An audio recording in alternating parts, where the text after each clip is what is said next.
Smothered, covered, chunked, topped. If you know what I just said, then you know where I've ate at. 3 a.m. in the morning and you're hungry, but you don't want to cook.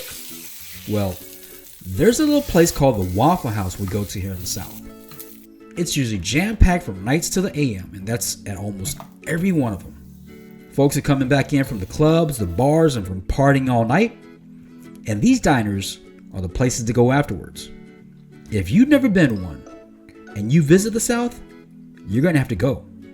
Come on through.